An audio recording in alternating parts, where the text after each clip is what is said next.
And that's Marilyn Manson, Long Hard Road Out of Hell from the Spawn soundtrack. And that's also the name of your new book. Yeah. Let's talk about that book. You worked with Neil Strauss, who's a well-respected writer who's done a lot of different other things, and as a music critic. How did you end up hooking up with him to do the book?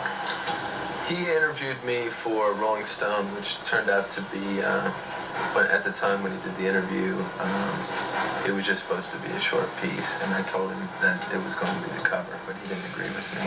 He didn't believe in the powers that I had to make that happen. Then when it happened, he sort of, we kept in touch, and we became friends, and he was, I needed someone to organize my ideas, not really to write it, but just to focus the story, and he was the first person I picked. Was most of it done in the tape recorded kind of setting?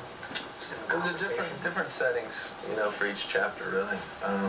Some of it was taking, some of it I maybe wrote at a bar on a napkin, some of it, I kind of started the whole thing off by writing the first chapter, which set the tone for the book, and then we knew where to go from there. And there was no real format.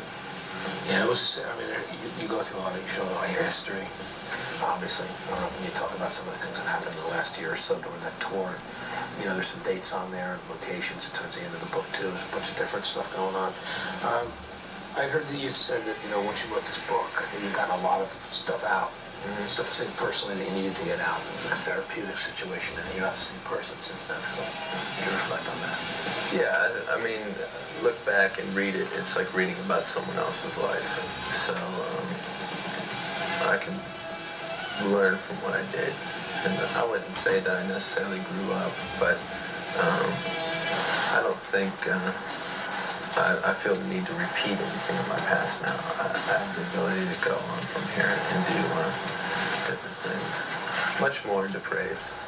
Yeah. To be fun. Yeah. Would you say that it'll affect writing that book and getting that out has affected your writing, songwriting as well? It has. It definitely has. Definitely has. And it's just I've grown really tired with talking about religion. I think there's a lot of other subjects to address. Besides the fact that religion doesn't have nearly as much potency as kind of our disposable media that we've created. That's the one great thing that I find about this show, because it does hold true to some of the integrity of music when it comes to television, that it kind of sticks up for rock and more creative things, because I feel there's a real danger, almost in the disco sense, that happened in the 70s with the more derivative, the Puff Daddies of the world that aren't letting us grow musically or culturally, just kind of stagnating us. Oh, thank you for saying that about the show. I appreciate that. I really do. And I want to thank you. Speaking of which, we're going to be back next week on Mad Rock again. So let's talk a bit about what videos you want to see next week. That's what we're in the mood for.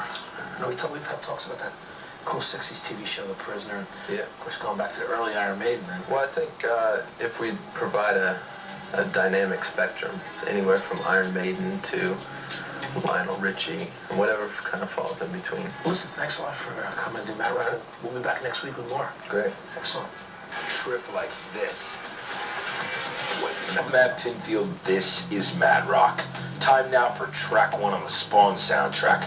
This is Filter and the Crystal Method. Enjoy.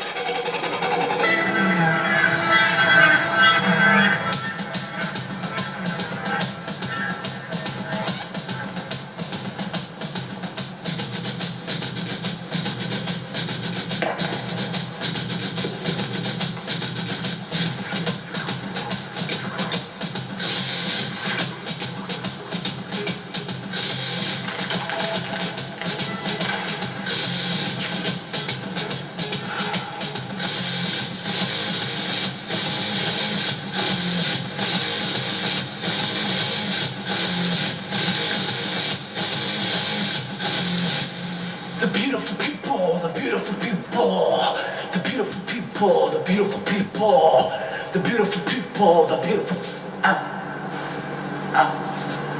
Ow, dude. He would tell me stories about the boogie monster. I would be scared to go to bed. Man, one night I was horsing and in my sleep I wake up and when I run to my mother, I tell my mother, Mommy, I want to kill this boogeyman. My mother hold me. And here what my mother tells me, she said, Junior, even the ugliest monster need love. And from that time on, when I'm watching MTV and I see Marilyn Manson, I want that woman. I want to give that woman the love she deserves, the nurturing, the caring. Bring that woman to Patrick Thomas. Bring she to Patrick Thomas.